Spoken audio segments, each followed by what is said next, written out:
Yo la team, on se retrouve aujourd'hui pour une vidéo. Donc cette vidéo, on va essayer de parler de Blake Griffin, qui à mon goût était un peu trop oublié ce temps-ci, qui on parlait pas assez du Blake et tout ça, qui à travers ces années à Détroit s'est un peu perdu. Et là il y a une petite bombe qui a été lâchée, on va dire une petite bombe parce que c'est pas vraiment une grosse bombe, mais une petite bombe qui a été lâchée ces derniers temps, cette semaine. On apprend que Blake Griffin rompt son contrat avec les Pistons, et dans la foulée il va rejoindre un gros favori au titre de champion NBA qui est les Brooklyn Nets, porté par déjà un trio incroyable qui est Kyrie Irving, James Harden et bien sûr Kevin Durant.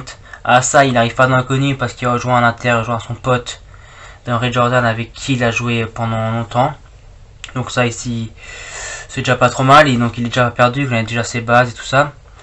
Et dans cette vidéo, je vais justement essayer de savoir si le choix des Nets ou même de Blake Griffin, ça peut finir sur un flop, genre Blake Griffin n'arrive pas à s'intégrer, les Nets se cassent la gueule, tout ça, la hiérarchie, tout ça. Ou alors ça va être le bon moment pour Blake Griffin d'avoir une résurrection. On va retrouver le Blake Griffin des Clippers, le Blake Griffin qui a formé un trio incroyable avec Chris Paul et DeAndre Jordan, qui a formé, comme tout le monde le sait très bien, Lob City avec les highlights qu'il nous aident à chaque match, Alley-oop, Paul, tout Blake Griffin, Paul, tout DeAndre Jordan, etc. Il y avait toujours ça, il y avait beaucoup de highlights dans leur match de Blake Griffin et de Chris Paul et DeAndre Jordan quand ils jouent ensemble. Mais déjà pour commencer, on va faire ça, je vais parler plutôt de la carrière de Blake Griffin. Donc ce qu'il faut savoir, c'est que le Blake Griffin, déjà, je pense que peu de gens le savent ou peu de gens l'ont oublié déjà, mais Blake Griffin, on parle quand même d'un premier shot draft en 2009, ce qui est pas rien. C'est déjà une grosse responsabilité de voir que ce gars-là, il a été premier choix draft, drafté bien évidemment par l'équipe qu'il a toujours aimé, les Clippers, qui lui ont donné une chance et que il est là où il est aujourd'hui, même s'il est un peu encore en descente, mais il a toujours été un très très bon joueur. Donc quand les Clippers, bien sûr, ils forment le trio que tout le monde connaît, comme je l'ai dit, avec Chris Paul, DeAndre Jordan.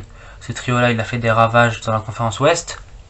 Malheureusement, sur ces 8 années discutées avec les Clippers, et ben malheureusement la porte est toujours fermée, il n'arrivait jamais à accéder au final de conf. Il n'arrivait pas, chaque fois qu'il fallait passer la porte, elle était fermée, il y avait toujours quelqu'un qui la gardait, il pouvait pas passer. Donc c'était un peu la vraie déception qui doit en rester des Clippers. Après il y a eu le départ de Chris Paul à Rockets, ce qui a fait tout ça, je vous en passe les détails. Après, ce qu'il faut aussi retenir vraiment de ces 8 saisons aux Clippers, c'est vraiment très très fort. Il propose quand même 21,4 points de moyenne, c'est vraiment très correct sur 8 saisons, il était vraiment très très régulier. C'était vraiment un joueur très constant qui était toujours là pour épauler Chris Paul dans le scoring ou aider DeAndre Jordan dans la raquette à prendre les rebonds et tout ça. Et du coup, ben c'est tout ça. Après, moi, ce que je retiens surtout de Blake Griffin, c'était vraiment un très très grand joueur. Il a fait du bon taf, il a fait de très très bonnes choses avec les Clippers. Après, malheureusement, comme dit, il y a des échecs qui font que ça n'a pas fonctionné, quoi. Moi, si tu me parles des Clippers, si tu me demandes un échec, je te sors la demi-finale de conf face aux Rockets, où les Clippers mènent 3-1, ils sont en porte d'accéder enfin au final de conf depuis longtemps, et à l'arrivée, qu'est-ce qui se passe? Ils se font renverser, ils se font prendre un comeback, une remontada des Rockets qui réussissent de passer d'un 3-1 à 4-3, ils se retrouvent en finale de conf, retrouver les Warriors.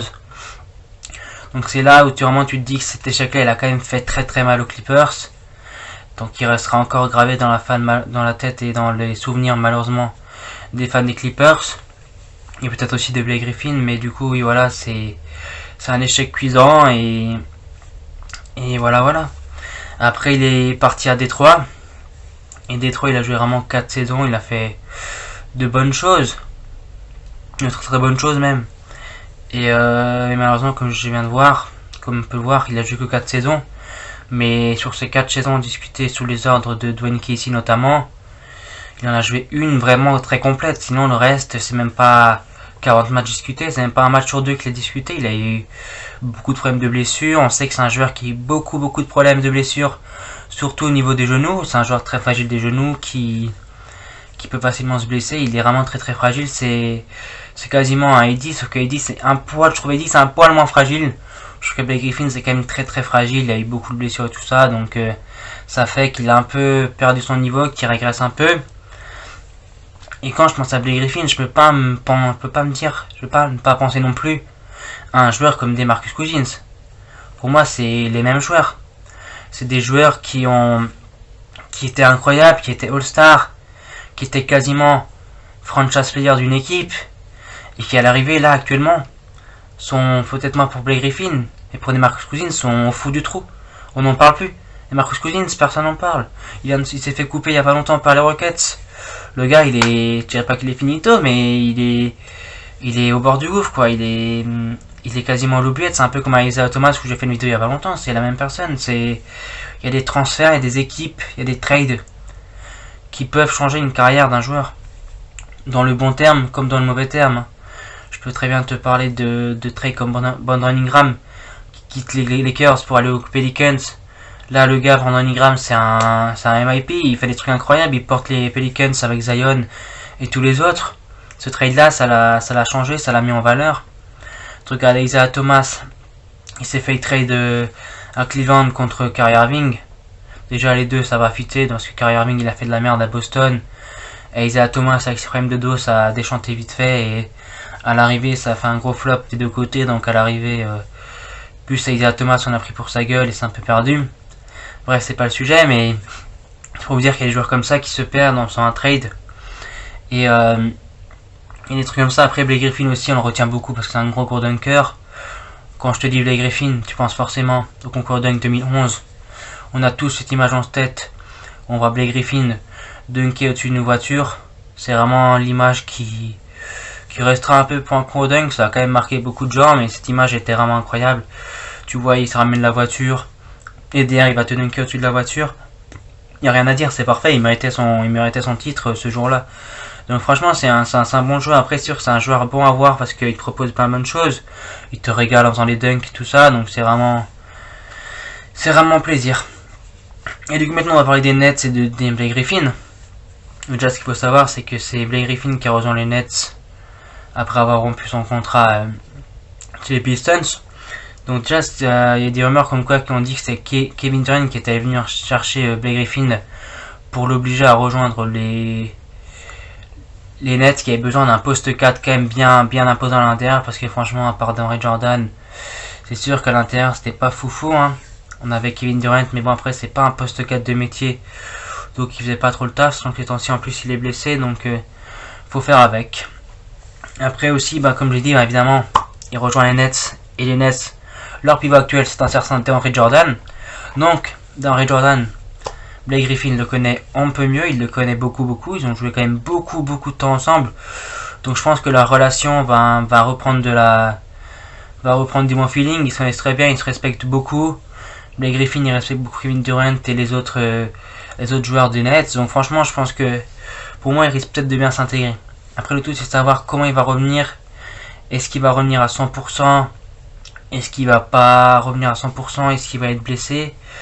Après aussi, il rejoint une équipe, contrairement aux Nets ou aux Clippers, où vraiment, on va pas se mentir, c'est pas une des options en attaque, quoi. Devant lui, t'as du Kevin Durant, t'as du Kyrie Irving et t'as du James Harden. Donc le gars, c'est peut-être la quatrième option en attaque. Après, je pense son tas, ça va être de prendre les rebonds, de choper les passes de James Harden, de Kyrie Irving, pour les mettre dans le cercle.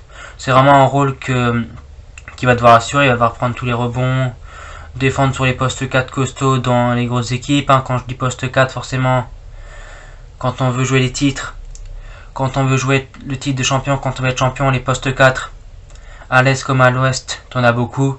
À l'est, les postes 4, t'as du Giannis Antetokounmpo qu'il faut scoltiner, donc Blake Griffin il va avoir du taf sur ça. À l'ouest, t'as du Anthony Davis à devoir contenir chez les Lakers. Après, à l'est aussi, bon, peut-être pas Joel Embiid, mais un autre joueur qui doit contenir à l'intérieur, c'est Joel Embiid, s'il va falloir qu'il défende sur lui ou d'autres joueurs. Parce qu'il me semble quand même que Blake Griffin c'est un poil, ou je crois même que c'est plus mobile que DeAndre Jordan, donc je pense que sur un Giannis, ou surtout sur un Joel Embiid capable de s'écarter pour tirer à 3 points, je pense que c'est peut-être le meilleur atout défensivement pour pouvoir contenir Jojo à 3 points.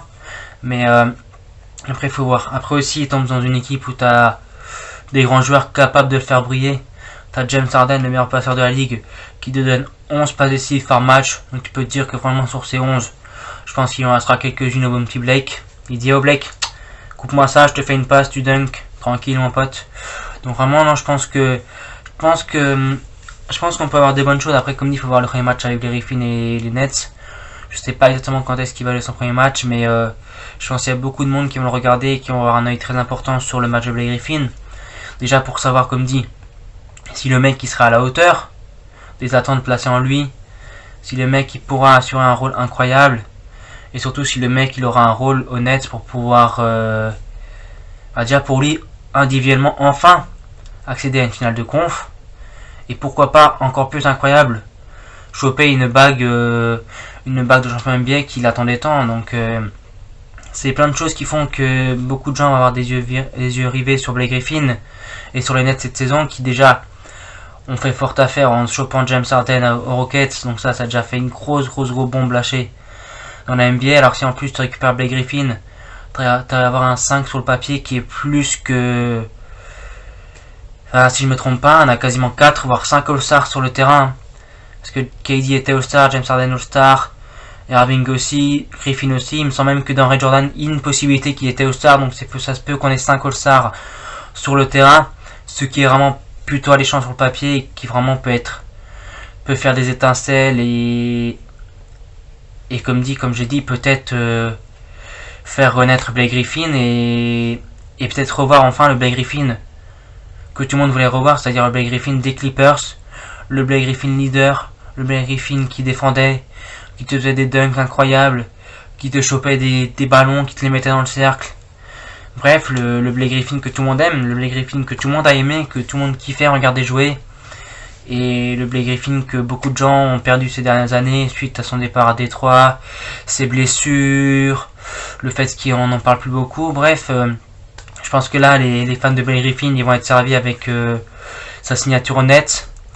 Donc pour moi, on va garder un œil très fort sur Blake Griffin. Et après, comme dit, est-ce que ça va être un flop? Est-ce que ça va être une résurrection pour le Blake? Ça, c'est à voir. Moi, je pensais vers, comme j'ai dit, il a vraiment des joueurs. Quand même, il y a des joueurs qu'il connaissent. Il y a du Kevin Durant, il y a du James Harden, il y a du Kyrie Irving, il y a du Ray Jordan. Pour moi, ça ne peut pas flop. Pour moi, les joueurs, ils le connaissent, ils savent comment il joue Blake Griffin. Ils peuvent le mettre dans le droit chemin. Je pense que c'est des joueurs pas cons, ils ont un QI incroyable. Ils sauront te dire, Blake Griffin, mon gars, tu nous as rejoint. Cette année, tu vas renaître, mon gars. Cette année, Blake Griffin est de retour, les gars. Prenez ça en tête, ils vont dire. Le Blake Griffin est de retour. Pour moi, ça peut pas flop. Après, ça parie, mais pour moi, ça peut pas flop. C'est comme James Harden ou Nets. Ça pouvait pas flop. James Harden, il a changé son jeu. Il s'est adapté. Il est plus passeur. Il est plus chef d'orchestre. Il est moins individuel. Il est plus chef d'orchestre et tout ça. Donc, il distribue plus de passes. Comme je dis, c'est le meilleur passeur de la ligue. Donc, il a changé son jeu. Après, peut-être que Blake Griffin aussi devra changer son jeu, bien sûr. Mais après tout, c'est savoir est-ce qu'il arrivera à le changer rapidement. Est-ce qu'il s'entendra bien. Est-ce que l'entente va prendre vite. Il y a tout plein de choses qui font qu'on va falloir regarder de très près les Nets. Et c'est sûr qu'à mon avis, en playoff, les Nets, ça va pas être facile à jouer. Tomber contre les Nets en playoff, il va falloir être costaud, surtout si plus la saison est longue. Si les Nets arrivent à créer une grosse alchimie, arrivent à avoir un banc pas trop mal. En plus, il y a d'autres joueurs qui reviennent comme Spencer Dinwiddie ou encore d'autres. Je pense que les Nets, ça sera vraiment une grosse équipe à aller chercher. Et je pense que la conférence Est là a quand même je dirais pas un clair, mais on a quand même un favori à l'Est qui se dégage là. Avec, pour moi, à l'Est, t'as vraiment 3 gros favoris. T'as les Nets, comme j'ai dit, t'as les Sixers et t'as les Bucks. Ces 3 là, à mon avis, ça bougera pas. On a déjà le top 3. Après, le tout, c'est savoir qui va finir premier et tout. Donc, je pense qu'à mon avis, la conférence Est, elle va être alléchante cette année. Et les playoffs, ça va être une dinguerie. Je sens que cette saison-là, il y aura peut-être des coups de poker, des surprises, des équipes qu'on ne voyait pas là. On a déjà beaucoup de surprises. On a les Knicks qui sont actuellement en train de faire une incroyable saison. Ils sont en playoff. Franchement, j'ai rien à dire. Les Knicks, ça fait plaisir. Mais moi, je pense qu'on n'est pas encore au bout de nos surprises. La saison est longue. Il y a encore plein de trades qui vont se passer. Franchement, je pense qu'on peut se régaler. C'est vraiment une des meilleures saisons qu'on peut avoir sur le point surprise. Ou surprise dans le bon sens du terme pour certaines personnes. Donc, je pense qu'on peut se régaler cette saison. Après, pour finir, je pense que vraiment, comme j'ai dit, je pense que les Nets, ils ont fait quand même un bon petit coup en venant récupérer Blake Griffin. Je crois même pas qu'ils l'ont signé pour grand chose, donc c'est vraiment encore plus intéressant pour eux. Je pense que c'est un gros coup de poker qu'ils ont tenté, mais je pense que c'est un coup de poker qui à l'avenir pour moi leur sera bénéfique. Et que ce soit pour les Nets, même pour Blake Griffin, ça peut le relancer. Donc pour moi, ce Blake Griffin au Nets, ça peut être une résurrection et un très très bon pari tenté par les Nets. Surtout qu'en plus Steve Nash il va se régaler avec Blake Griffin à l'intérieur en tant que coach. Donc franchement, non, je pense que les Nets ça peut faire mouche cette saison. Donc il va falloir les surveiller de près ces Nets. N'hésitez pas à me dire en commentaire les gars ce que vous pensez de Blake Griffin au Nets. Est-ce que ça va flop? Est-ce que ça peut marcher? Est-ce que Blake va se réveiller? Est-ce qu'on va revoir le Blake Griffin des Clippers? Ou est-ce que ça va être encore pire? Est-ce que vous croyez à une résurrection de Blake Griffin? Est-ce que le mec va se réveiller? C'est la question que tout le monde se pose. Bref, on verra bien, affaire à suivre. On a hâte de voir Blake Griffin au Nets, pardon. Ce que ça donne. Hâte de voir le premier match. On va être tous contents de revoir Blake Griffin, je pense. Allez, ciao ciao, passez une bonne journée, prenez soin de vous.